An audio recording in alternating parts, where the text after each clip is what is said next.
여러분, 우리가 마음이 침체되었다 이런 말을 이제 믿는 사람들 사이에는 종종 쓰는 것 같습니다.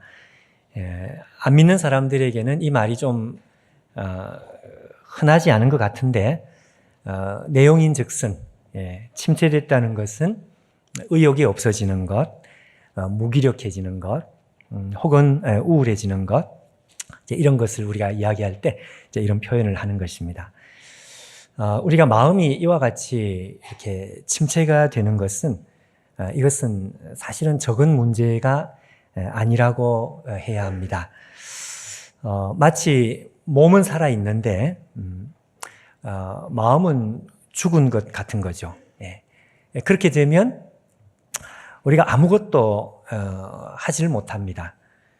마음이 죽으면 사람이 살아 있어도 살아 있는 것 같지 않습니다.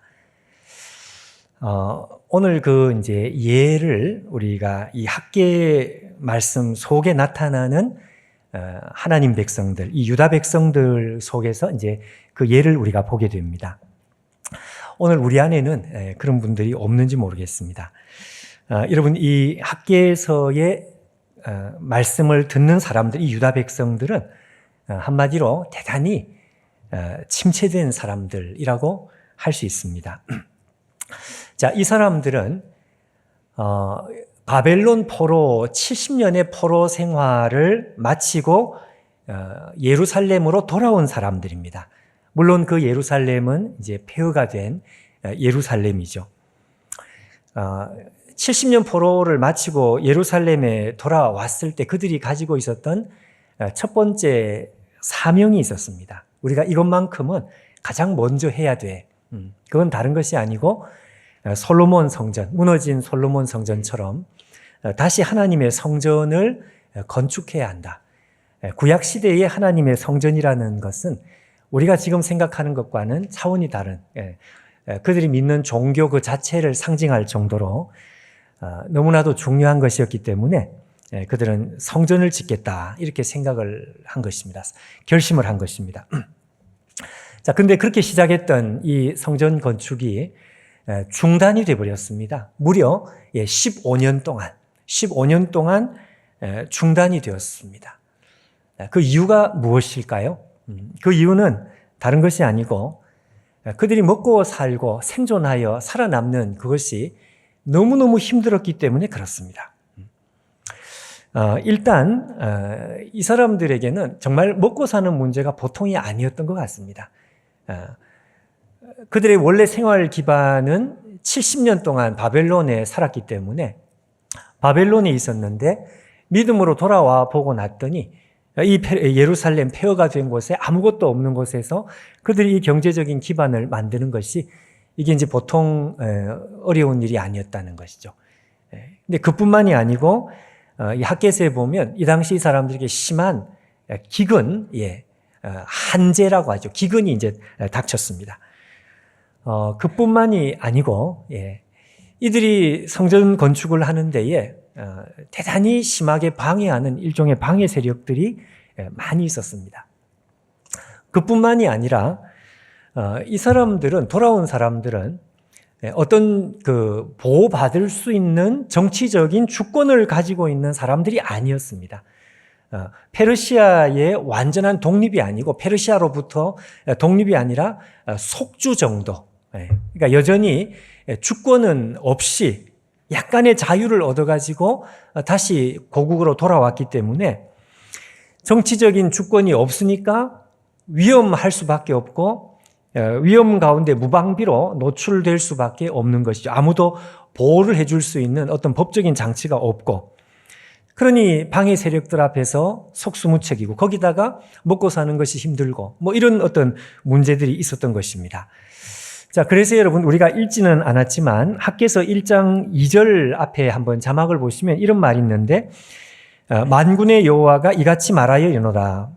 이 백성이 말하기를 여호와의 성전을 건축할 시기가 이르지 아니하였다 하느니라.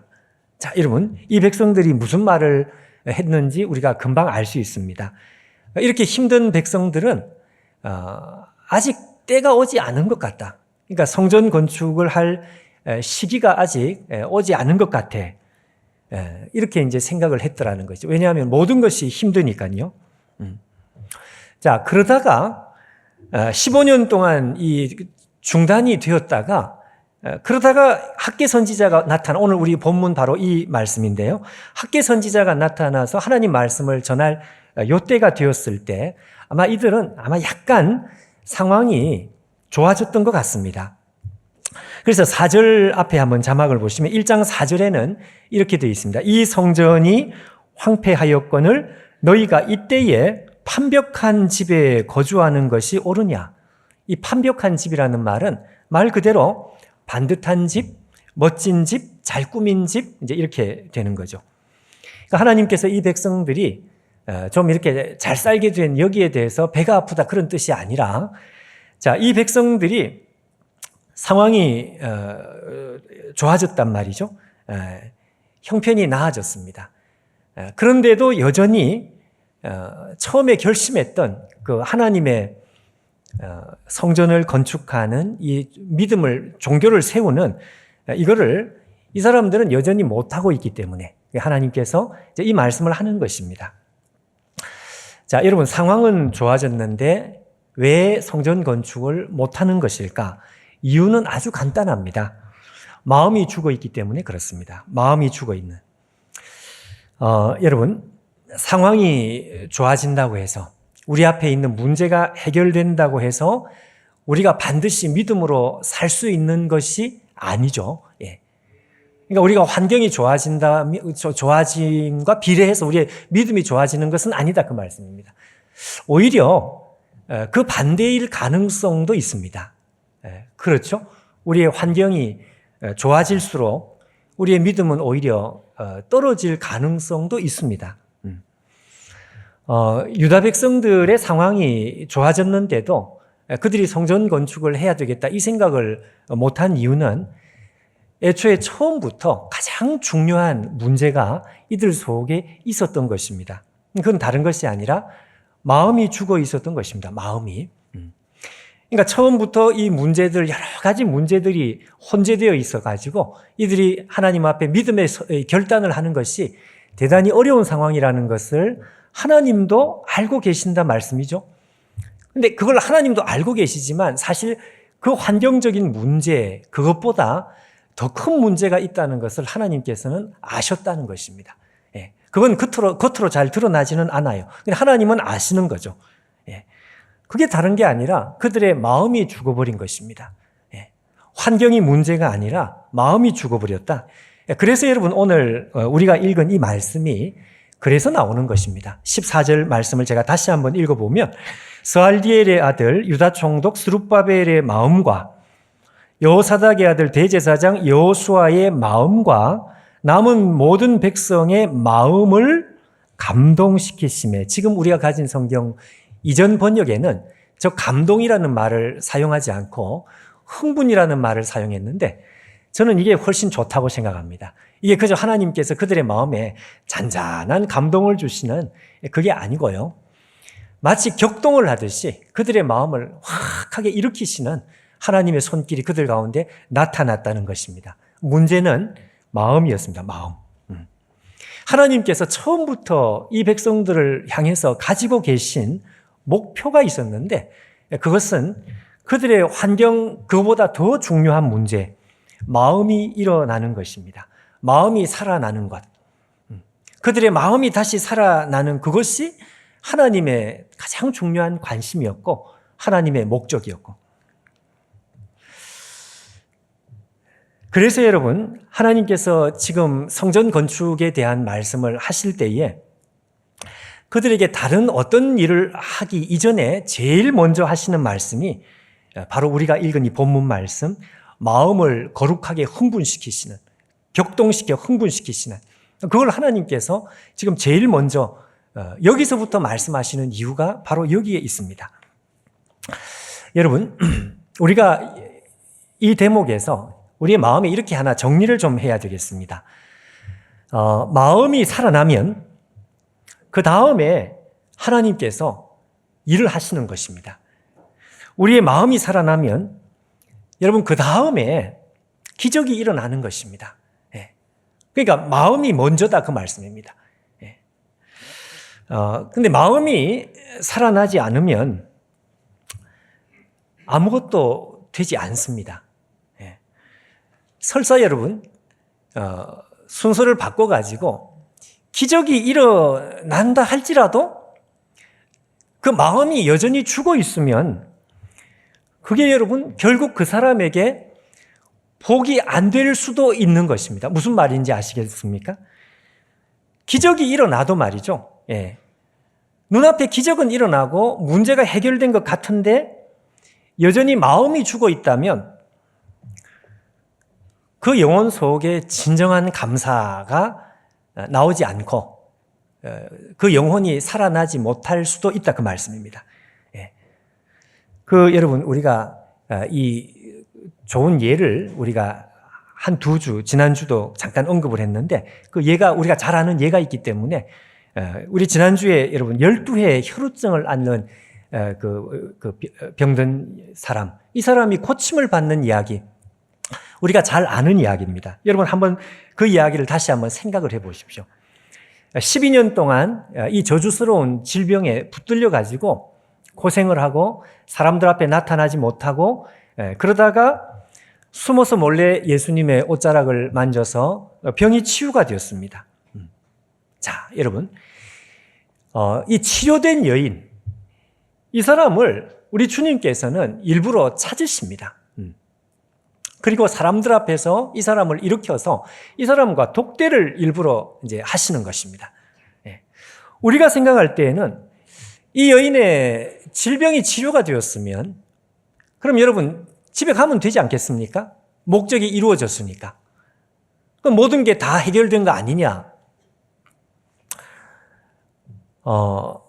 예수님은 그렇게 본 것이 아니다 이거죠. 예수님께서는 굳이 이 여인이 몸이 치료가 되었는데 그 목적이 이루어진 것 같은데 예수님께서 브레이크를 걸고 거기서 멈추십니다. 지금 굉장히 급한 시간이란 말이죠. 왜? 야이로의 딸을 고치기 위해 가지고 예수님께서 마치 앰뷸런스 가듯이 지금 급하게 가고 있고 옆에서 쳐다보고 있는 이 야이로의 속은 지금 타는데 지금 시간이 빨리 가야 되는 시간이 없는데 근데 예수님께서는 멈추시고 잠깐 시간이 아니라 그 여인을 찾으시고 그리고 일으키시고 말씀을 하시고 그렇게 하시는 것입니다.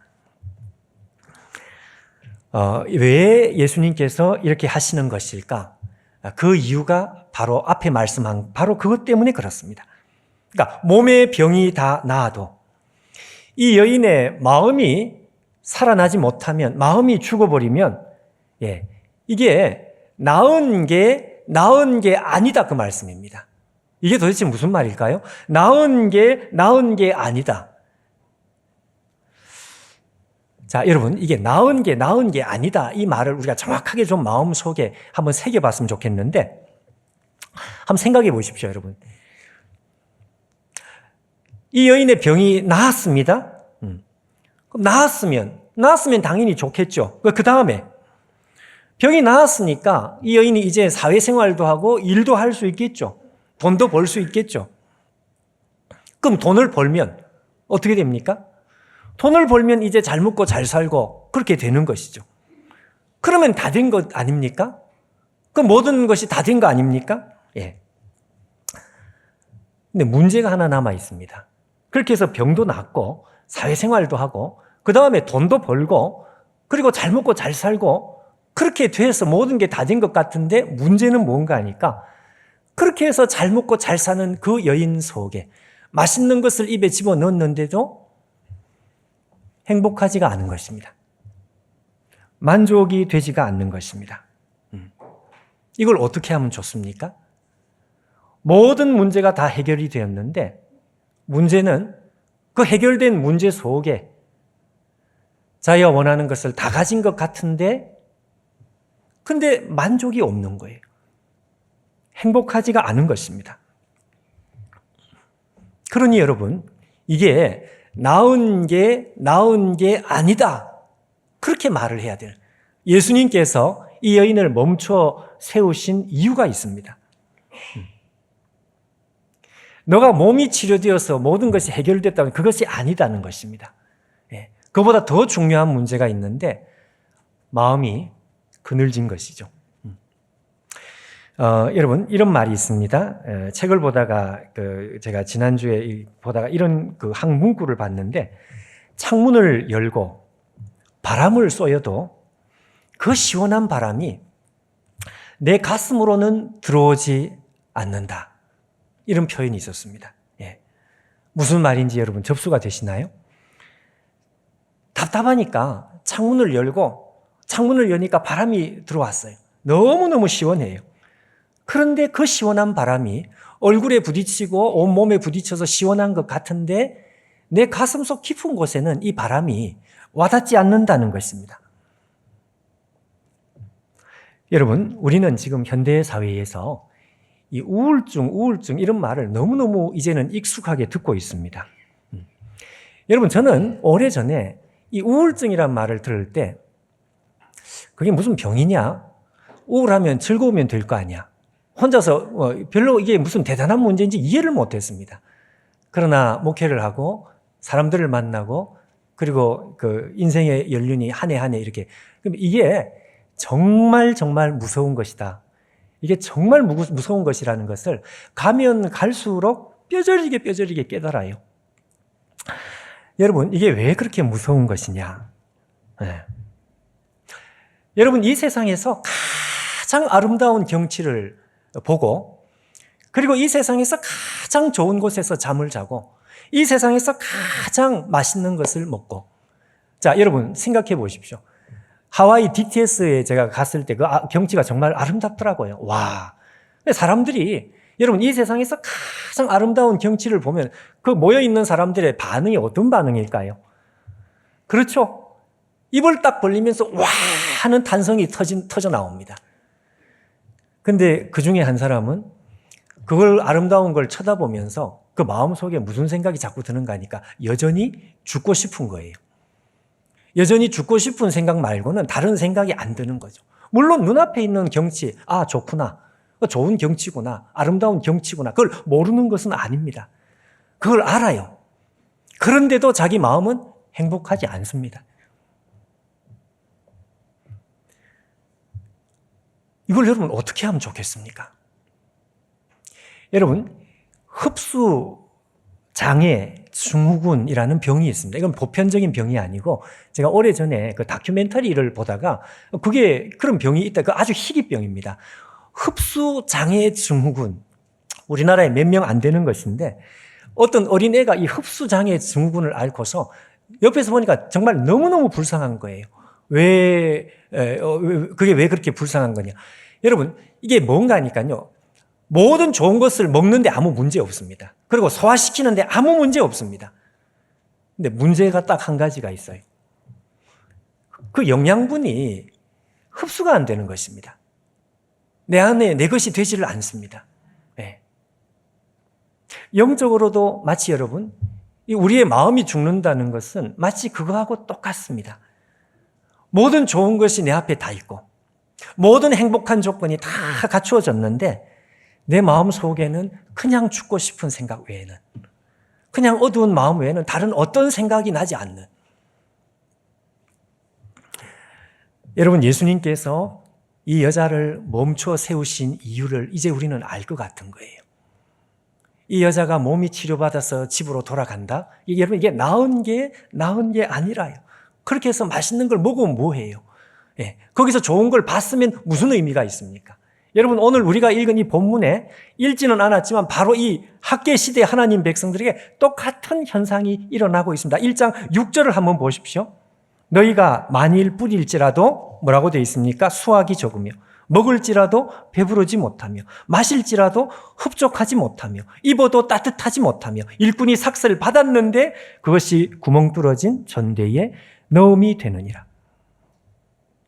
하나님께서 이 학계 시대 하나님 백성들의 본질적인 문제를 너무너무 정확하게 꿰뚫어서 보고 알고 계시는 것입니다. 다른 모든 것이 있어도 안 되는 거예요.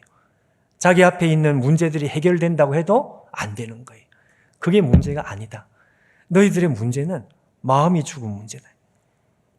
그래서 하나님께서 그들에게 지금 당장 돈을 주거나 다른 어떤 것을 주지 않고요, 그들의 마음을 거룩한 흥분, 감동보다 흥분이 더 좋아요. 거룩한 감동, 거룩한 흥분, 하나님께서 강하게 역사하셔가지고 그들 속에 마음을 일으켜 주시는 것입니다. 마음을 세워주시는 것입니다. 요즘 여러분, 우리는 이 공황장애 이런 말을 많이 듣습니다. 또 실제로 공황장애 때문에 고생을 하는 사람들도 많고, 저는 이 공황장애를 제가 직접 뭐 이렇게 깊이 경험을 해본 것은 아니지만, 교인들을 돕기 위해서는 뭐라도 이해라도 해주고 기도라도 같이 해줘야 되지 않나 싶어가지고, 그럼 이걸 이해를 해보고 싶어서 이제 책을 통해 이렇게 저렇게 이제 좀 보다 보니까요, 가장 쉽게 설명한 설명을 제가 보니까 이렇게 설명을 했어요. 이 공황장애라는 것은 사람의 뇌 속에 공포, 불안, 이게 제 설명이 아니라 이 전문가의 설명입니다. 공포와 불안을 이걸 느끼고 감지하는 뇌 속에 어떤 기관이 있는데, 이 기관이 고장이 난다는 것입니다. 고장이 나면 어떻게 되느냐? 분명히 객관적인 실제 상황에는 위기 상황이 없습니다. 그냥 평안하고 무슨 문제가 일어난 것도 아니고 그냥 달리는 차고 그냥 아무 문제 없습니다. 근데 이 기관이 고장이 나다 보니까 지금 이 기관에서는 위험 감지를 하고 있는 것입니다. 지금 굉장히 위험하다. 죽을 것 같다. 가슴이 뛴다. 식은땀이 난다. 숨이 막힌다. 여러분, 이거 정말 기가 막힌 노릇입니다. 옆에 있는 사람들은 아무 문제를 느끼지 못합니다. 근데 당사자는 실제로 죽을 것 같은 것이 사실인 거예요. 우리는 못 느끼는데 왜 너는 왜 이상한 생각을 하느냐? 아니다 이거예요. 아니다. 본인은 실제로 죽는 그런 이 위기를 본인은 느끼는 것이 사실이다 이거예요. 그러니까 그 사람한테 느끼지 말라 그런 말은 아무 의미가 없습니다. 왜냐하면 본인이 이걸 감지하는 것이 이게 고장이 났으니까요. 그래서 이제 전문가들은 두 가지의 치료를 한다 그랬어요. 하나는 약물을 가지고 이 고장난 그것을 고치는 치료가 있어야 되고, 또 하나는 훈련을 통해 가지고 훈련 치료. 근데 여러분, 여기 중요한 것이 하나가 있습니다. 그게 뭔가 하니까요, 이 공황장애를 치료할 때 당신이 다 치료되었다고 할 때 그 완치 판정을 해야 되잖아요. 근데 이 완치 판정을 하는 시점이 어느 시점이냐, 이게 참 중요합니다. 우리가 생각할 때 여러분, 어느 시점에 완치 판정을 해주는 것일까? 우리 생각할 때는 이게 증상이 없어지면 완치 판정이 되지 않았나? 아니라는 것입니다. 증상이 없어져도 완치 판정을 안 해줍니다. 왜 그런가 하니까요, 증상은 언제든지 다시 생겨나고, 문제는 증상에 문제가 있는 것이 아니라 증상이 있어도 없어도 그게 문제가 아니라 내가 내 자신을 통제할 수 있다고 하는 자신감, 이 자신감이 문제라는 것입니다. 그러니까 이 마음이 살아나서 자신감을 가지게 된다면 설사 지금 증상이 있어도 그 사람에게 완치 판정을 한다는 거예요. 증상이 나타나도 내가 컨트롤할 수 있습니다. 그 사람은 다 나은 것입니다. 그러나 증상이 없어져도 그 자신감이 없다. 그러면 그 사람은 나은 게 아니다 그 말이에요. 여러분, 우리의 신앙도 마찬가지죠. 이 여인에게 진짜 문제는 마지막에 마음이 살아나야 돼. 이게 진짜 문제였습니다. 하나님께서 오늘 우리에게 우리의 믿음 속에, 우리의 생활, 우리의 신앙에도 마찬가지입니다. 우리 앞에 있는 문제를 해결해 준다고 해서 이 문제가 다 해결된 게 아니라 자기 속에 있는 마음에 자신감이 생겨야 돼요. 이 문제 때문에 나는 영원히 망하지 않는다. 이것 때문에 내가 영원한 죽음 속으로 떨어지지 않는다. 나는 그리스도의 보배로운 피로 내가 영원히 하나님과 연합된 존재고, 나는 영원히 죽지 않으며 나는 하나님의 백성이고 하나님의 사랑받는 백성이고 아무리 상황이 힘들어져서 죽는다 할지라도 그래도 나는 영원히 하나님 앞에 죽지 않는다. 이 자신감이에요. 이 작신감. 이게 있어야, 이게 살아나야, 그래야 여러분 우리가 살아난 것입니다. 설사 우리 앞에 있는 문제가 해결되지 않아도, 내 앞에 있는 경제적인 고통, 우리 가정에 있는 문제, 우리 자녀들에게 있는 문제, 이 문제가 지금 다 해결되지 않아도 그래도 내 마음속에 이 영적인 믿음과 자신감이 우리 속에 여러분 꽉 채워질 때, 그때 여러분 하나님께서는 우리에게 완치 판정을 하는 것입니다. 그리고 나서 문제를 바꾸셔요. 시간을 가지고 하나님께서 문제를 바꾸십니다. 더 중요한 것은 우리의 속사람입니다. 여러분, 우리가 이걸 기도해야 합니다. 우리가 다른 걸 기도할 것이 아니라 우리의 문제를 놓고서 당연히 우리가 기도해야 되죠.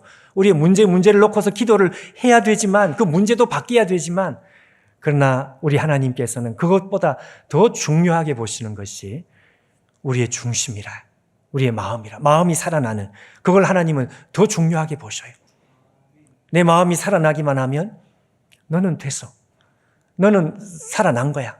너는 문제를 이긴 거야. 그리고 선포하라고 우리에게 요청하십니다. 문제가 해결 안 돼. 그래도 선포하라. 너는 이겼다. 승리했다.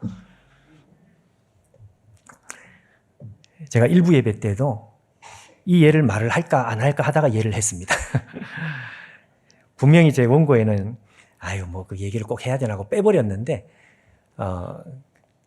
혹시나 이해에 도움이 될까 해가지고, 여러분 오래전에 나온 영화 중에 매트릭스라는 영화가 있습니다. 모르시나요? 아시죠? 오래전에 매트릭스라는 영화, 그 영화는 생각을 할 거 참 많죠. 아마 그 영화 만든 사람은 천재인 것 같아요. 무슨 상상의 세계 속에 하여튼 그 이야기를 할 필요는 없고, 거기 보면 구원자 한 사람이 나오죠. 주인공 네오라고 하는 구원자가 나옵니다. 근데 이 네오라는 구원자를 죽이려고 하는 스미스라는 악당이 나오죠. 이 스미스는 한 사람이 되었다 갑자기 10사람으로 변했다가 100사람으로 변했다가, 하여튼 이 스미스는 이 네오를 죽이려고 늘 네오를 따라다니는, 그 속에 제가 가장 감명을 받은 장면이 하나가 있습니다. 예배 시간이 아니면 한 1분도 안 되는 장면을 정말 이렇게 보면서 이 수련회 같은 거 그렇게 하면 되는데, 예배 시간은 또 상황이 그러다 보니, 여러분 무슨 장면인가 하니까요, 이 악당 스미스가 수백 명이 되어가지고 네오를 죽이려고, 그리고 네오를 이렇게 때리고 뭐 이렇게 하다가 마지막에 죽어라 이러면서 총을 쏘는 거예요. 그럼 총알이 날아오겠죠. 자, 그 순간이었습니다. 물론 공상과학 소설입니다, 여러분. 과학 영화입니다. 그 순간에 이 주인공 네오가요, 자기를 죽이려고 하는 그 스미스를 가만히 뚫어지게 쳐다봐요. 그랬더니 거기에 무슨 수학 구호가 나오고 무슨 그러니까 이 본질을 정확하게 깨달은, 저게 진짜가 아니고 허상이다, 허상. 이제 이런 생각을, 자세한 이야기는 할 필요 없습니다. 하여튼 허상이다. 그러면서 날아오는 총알을 보면서, 총알이 날아오는데 이 네오가 한마디를 합니다. 아주 감동적인 한마디를 합니다. 총알이 날아오는데 뭐라고 이야기했을까요? No 그랬습니다. No. 여러분 총알 날아올 때 No 그러지 마십시오. 죽습니다. 영화니까. 근데 네오가 No 그랬더니 총알이 멈춰버렸어요. 그리고 총알이 그 자리에서 떨어지고, 그리고 이 네오가 돌진을 해서 이 악당의 그냥 몸 중간을 그냥 관통을 해버렸어요. 제가 그걸 보면서 우와, 저거다 저거. 엄청나게 감동을 받았습니다. 여러분, 우리의 마음이 살아나면 보이기 시작합니다. 정말 눈앞에 있는 모든 문제들이 있는 것은 사실이지만, 그보다 훨씬 더 큰 영원한 나의 신분, 영원한 나의 정체성, 하나님께서 나에게 주신 영원한 약속, 망하지 않는 나의 영원한 정체성, 그게 보이기 시작하기 때문에 눈앞에 있는 문제를 향해서 No 이렇게 이야기할 수 있단 말이죠.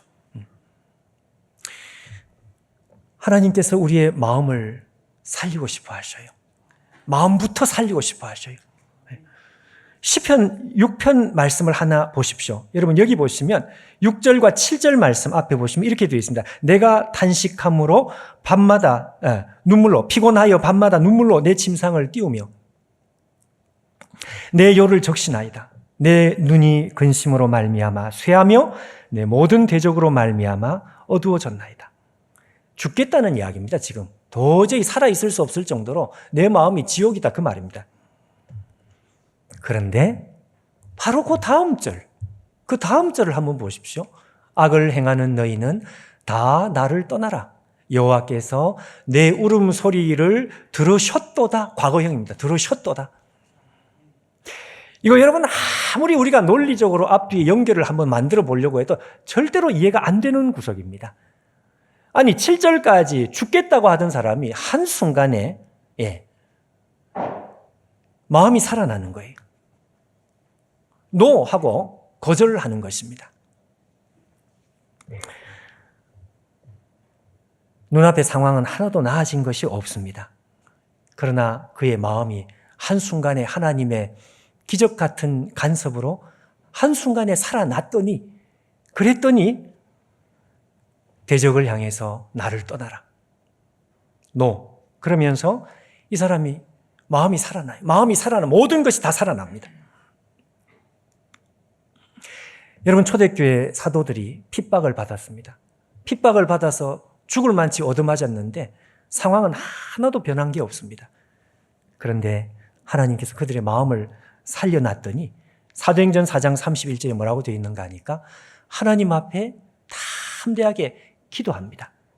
상황은 그대로인데 문제는 그대로인데 그랬더니 온 땅이 진동을 합니다. 하나님께서 기뻐하신 거죠. 우리가 함께 모이는 여러분 이 예배 시간은 마치 영적인 전깃줄을 딱 잡는 시간 같은 그런 시간이 돼야 돼요. 전깃줄을 잡으면 온몸이 후들후들 떨리던 것처럼 하나님께서 오늘 이 학계 시대에 정말 마음이 다 죽어버린 사람들, 그 사람들에게 찾아오셔가지고 다른 어떤 것을 손대지 않고 그들의 마음을 영적으로 거룩하게 흥분을 시킵니다. 여러분 하나님의 이 역사가 우리 가운데 오늘도 약속되어 있습니다. 우리가 이걸 기도해야 되겠습니다. 이걸 사모해야 되겠습니다. 하나님 우리 안에 오늘도 그 일을 행해 주시옵소서. 우리가 십자가 찬양을 뜨겁게 부르다가 한순간에 내 앞에 있는 문제가 하나도 겁이 나지 않는 여러분 그런 경험을 우리가 종종 하죠. 저 역시도 그런 경험을 자주 합니다. 여러분 오늘 우리 안에 이런 역사가 일어나고 그리고 그 다음에 하나님의 기적의 역사도 나타나고 우리가 새벽 예배 시간에 여러분 이 드보라 이야기 요즘 새벽 기도 시간에 하다가 드보라의 그 기적 같은 하늘에서 비가 내려서 철병과 900성이 그냥 박살이 나는 그 기적이 일어나기 전에 하나님께서 먼저 하신 기적이 있다 그랬죠. 그 먼저 하신 기적은 다른 게 아니고 하나님 백성들을 말씀으로 살려놓는 여러분 오늘 우리 안에 하나님 말씀으로 우리의 마음이 다시 살아난다면 그 다음에 기적도 나타나게 될 것입니다.